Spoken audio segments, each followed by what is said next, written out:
Kisah Para Rasul pasal 2. Pentakosta. Ketika tiba hari Pentakosta, semua orang percaya berkumpul di satu tempat. Tiba-tiba turunlah dari langit suatu bunyi seperti tiupan angin keras yang memenuhi seluruh rumah di mana mereka duduk.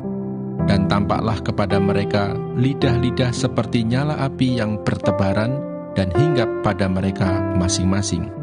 Maka penuhlah mereka dengan Roh Kudus, lalu mereka mulai berkata-kata dalam bahasa-bahasa lain, seperti yang diberikan oleh Roh itu kepada mereka untuk mengatakannya. Waktu itu di Yerusalem diam orang-orang Yahudi yang saleh dari segala bangsa di bawah kolong langit. Ketika turun bunyi itu, berkerumunlah orang banyak. Mereka bingung karena mereka masing-masing mendengar rasul-rasul itu berkata-kata dalam bahasa mereka sendiri. Mereka semua tercengang-cengang dan heran, lalu berkata, "Bukankah mereka semua yang berkata-kata itu orang Galilea? Bagaimana mungkin kita masing-masing mendengar mereka berkata-kata dalam bahasa kita sendiri, yaitu bahasa yang kita pakai di negeri asal kita?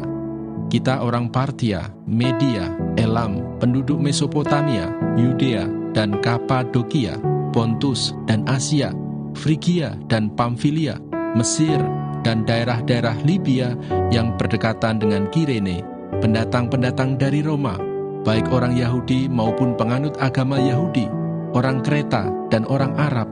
Kita mendengar mereka berkata-kata dalam bahasa kita sendiri tentang perbuatan-perbuatan besar yang dilakukan Allah." Mereka semuanya tercengang-cengang dan sangat termangu-mangu sambil berkata seorang kepada yang lain, "Apakah artinya ini?" Tetapi orang lain menyindir, "Mereka sedang mabuk oleh anggur manis." Kitab Nehemia. Nehemia pasal 1. Doa Nehemia bagi orang Israel. Riwayat Nehemia bin Hakhalia. Pada bulan Kislev, tahun ke-20, ketika aku ada di Puri Susan, datanglah Hanani, salah seorang dari saudara-saudaraku, dengan beberapa orang dari Yehuda. Aku menanyakan mereka tentang orang-orang Yahudi yang terluput, yang terhindar dari penawanan, dan tentang Yerusalem. Kata mereka kepadaku, "Orang-orang yang masih tinggal di daerah sana, yang terhindar dari penawanan, ada dalam kesukaran besar dan dalam keadaan tercela. Tembok Yerusalem telah terbongkar dan pintu-pintu gerbangnya telah terbakar." Ketika aku dengar berita ini, duduklah aku menangis dan berkabung selama beberapa hari. Aku berpuasa dan berdoa ke hadirat Allah semesta langit. Kataku, "Ya Tuhan Allah semesta langit, Allah yang maha besar dan dahsyat, yang berpegang pada perjanjian dan kasih setianya terhadap orang yang kasih kepadanya, dan tetap mengikuti perintah-perintahnya. Berilah telingamu dan bukalah matamu, dan dengarkanlah doa hambamu yang sekarang kupanjatkan ke hadiratmu, siang dan malam bagi orang Israel. Hamba-hambamu itu dengan mengaku segala dosa yang kami orang Israel telah lakukan terhadapmu. Juga aku dan kaum keluargaku telah berbuat dosa. Kami telah sangat bersalah terhadapmu dan tidak mengikuti perintah-perintah, ketetapan-ketetapan, dan peraturan-peraturan yang telah kau perintahkan kepada Musa, hambamu itu. Ingatlah akan firman yang kau pesan kepada Musa hambamu itu, yakni, bila kamu berubah setia, kamu akan kucerai-beraikan di antara bangsa-bangsa. Tetapi, bila kamu berbalik kepadaku dan tetap mengikuti perintah-perintahku serta melakukannya, maka sekalipun orang-orang buanganmu ada di ujung langit, akan kukumpulkan mereka kembali dan kubawa ke tempat yang telah kupilih untuk membuat namaku diam di sana. Bukankah mereka ini hamba-hambamu dan umatmu yang telah kau bebaskan dengan kekuatanmu yang besar dan dengan tanganmu yang kuat? Ya Tuhan, berilah telinga kepada doa hambamu ini dan kepada doa hamba-hambamu yang rela takut akan namamu. Dan biarlah hambamu berhasil hari ini dan mendapat belas kasihan dari orang ini. Ketika itu, aku ini juru minuman raja." Nehemia pasal 2. Nehemia diutus ke Yerusalem. Pada bulan Nisan tahun ke-20 pemerintahan Raja Artasasta, ketika menjadi tugasku untuk menyediakan anggur, Aku mengangkat anggur dan menyampaikannya kepada raja. Karena aku kelihatan sedih yang memang belum pernah terjadi di hadapan raja. Bertanyalah ia kepadaku, "Mengapa mukamu muram, walaupun engkau tidak sakit? Engkau tentu sedih hati." Lalu aku menjadi sangat takut. Jawabku kepada raja, "Hiduplah raja untuk selamanya. Bagaimana mukaku tidak akan muram kalau kota, tempat pekuburan nenek moyangku, telah menjadi reruntuhan dan pintu-pintu gerbangnya habis dimakan api?" Lalu kata raja kepadaku, "Jadi, apa yang kau inginkan?" Maka aku berdoa kepada Allah semesta langit. Kemudian jawabku kepada raja, "Jika raja menganggap baik dan berkenan kepada hamba-Mu ini, utuslah aku ke Yehuda, ke kota pekuburan nenek moyangku, supaya aku membangunnya kembali." Lalu bertanyalah raja kepadaku, sedang permaisuri duduk di sampingnya, "Berapa lama engkau dalam perjalanan, dan bilakah engkau kembali?" Dan raja berkenan mengutus aku, sesudah aku menyebut suatu jangka waktu kepadanya. Berkatalah aku kepada raja, "Jika raja menganggap baik, berikanlah aku surat-surat bagi bupati-bupati di daerah seberang sungai Efrat, supaya mereka memperbolehkan aku, lalu sampai aku tiba di Yehuda. Pula sepucuk surat bagi Asaf, pengawas taman raja, supaya dia memberikan aku kayu untuk memasang balok-balok pada pintu-pintu gerbang di benteng bait suci, untuk tembok kota dan untuk rumah yang akan kudiami." Dan raja mengabulkan permintaanku itu, karena tangan Allahku yang murah melindungi aku. Maka datanglah aku kepada bupati-bupati di daerah seberang sungai Efrat, dan menyerahkan kepada mereka surat-surat raja. Dan raja menyuruh panglima-panglima perang dan orang-orang berkuda menyertai aku.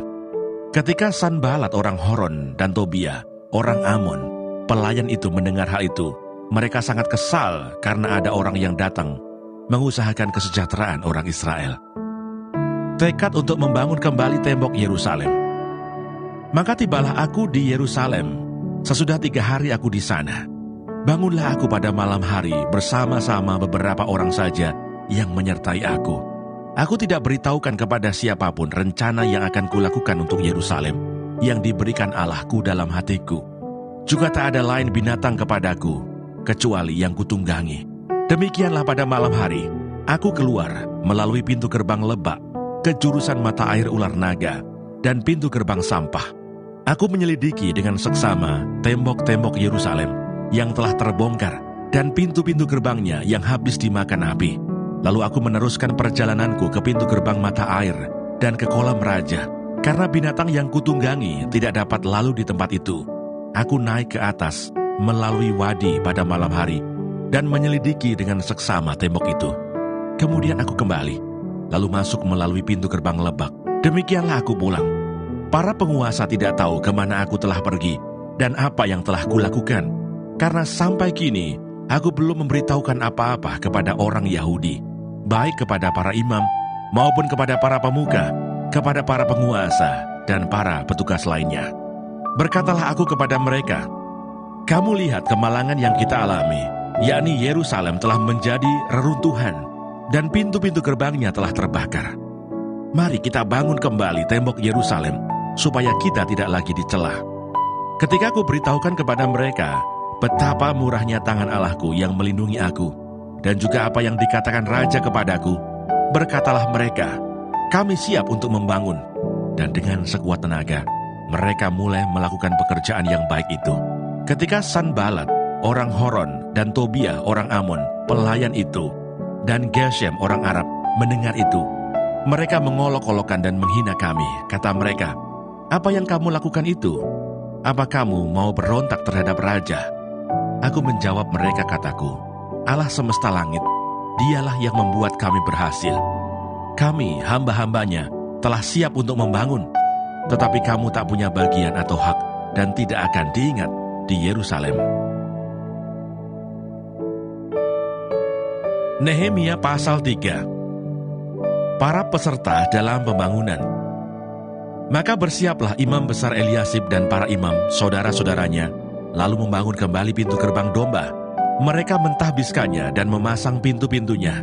Mereka mentahbiskannya sampai menara Mea, menara Hananeel.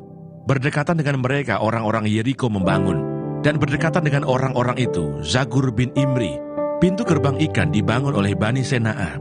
Mereka memasang balok-balok, lalu memasang pintu-pintunya dengan pengancing-pengancing dan palang-palangnya. Berdekatan dengan mereka, Meremot bin Uria bin Hakos mengadakan perbaikan, dan berdekatan dengan dia, Mesulam bin Berekyah bin Mezezabel. Berdekatan dengan dia, Zadok bin Baana mengadakan perbaikan, dan berdekatan dengan dia, orang-orang Tekoa. Hanya pemuka-pemuka mereka tidak mau memberi bahunya untuk pekerjaan tuan mereka. Pintu gerbang lama diperbaiki oleh Yoyada bin Pasiah dan Mesulam bin Besoja. Mereka memasang balok-balok, lalu memasang pintu-pintunya dengan pengancing-pengancing dan palang-palangnya.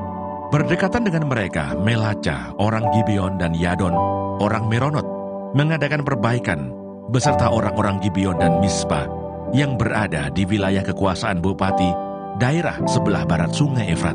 Berdekatan dengan mereka, Uziel bin Harhayah, salah seorang tukang emas, mengadakan perbaikan, dan berdekatan dengan dia, Hananya, seorang juru campur rempah-rempah. Mereka memperkokoh Yerusalem sampai tembok lebar. Berdekatan dengan mereka, Refaya bin Hur, penguasa setengah wilayah Yerusalem yang satu, mengadakan perbaikan.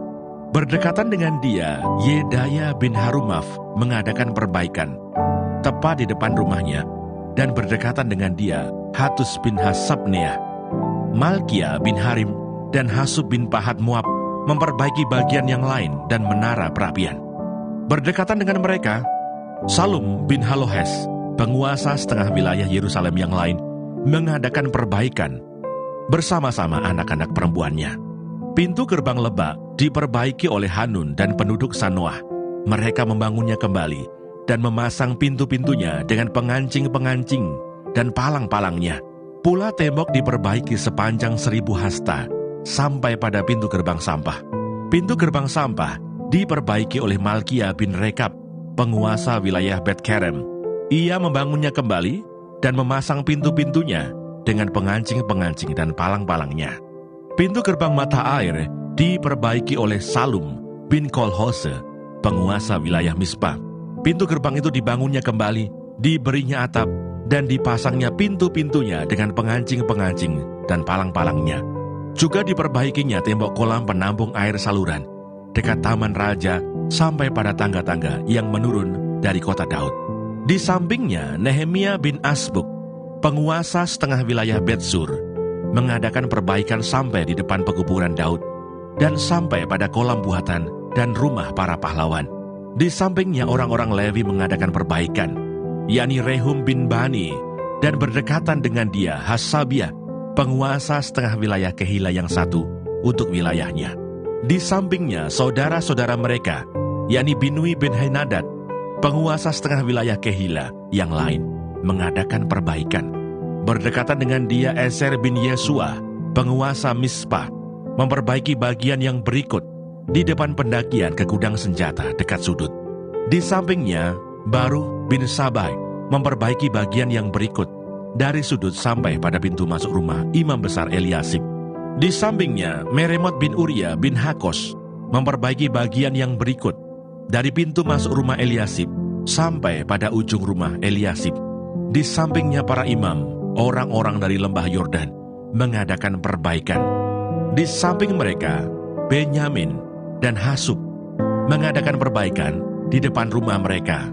Di samping mereka, Asaria bin Maaseah bin Anaya mengadakan perbaikan di samping rumahnya. Di sampingnya, Binui bin Henadad memperbaiki bagian yang berikut dari rumah Asaria sampai sudut dan sampai penjuru. Palal bin Usai mengadakan perbaikan di depan sudut dan di depan menara yang tinggi yang menonjol dari istana raja, dekat pelataran penjagaan. Di sampingnya, Pedaya bin Paros mengadakan perbaikan sampai di depan pintu gerbang air, di sebelah timur, dan di depan menara yang menonjol. Adapun para budak di Bait Allah tinggal di Ofel.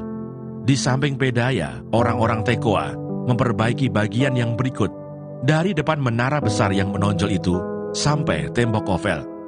Mulai dari pintu gerbang kuda, para imam mengadakan perbaikan masing-masing di depan rumahnya. Di samping mereka, Zadoh bin Imer mengadakan perbaikan di depan rumahnya. Di sampingnya Semaya bin Sekanya, penjaga pintu gerbang timur. Di sampingnya Hanaya bin Selemia dan Hanun, anak Zalaf yang keenam, memperbaiki bagian yang berikut. Di samping mereka, Mesulam bin Berekyah mengadakan perbaikan di depan biliknya. Di sampingnya Malkia, seorang tukang emas, mengadakan perbaikan sampai pada rumah para budak di bait Allah dan para pedagang di depan pintu gerbang pendaftaran dan sampai pada kamar atas di penjuru. Lalu antara kamar atas di penjuru dan pintu gerbang domba, para tukang emas dan para pedagang mengadakan perbaikan. Demikianlah pembacaan firman Tuhan hari ini. Tuhan Yesus memberkati.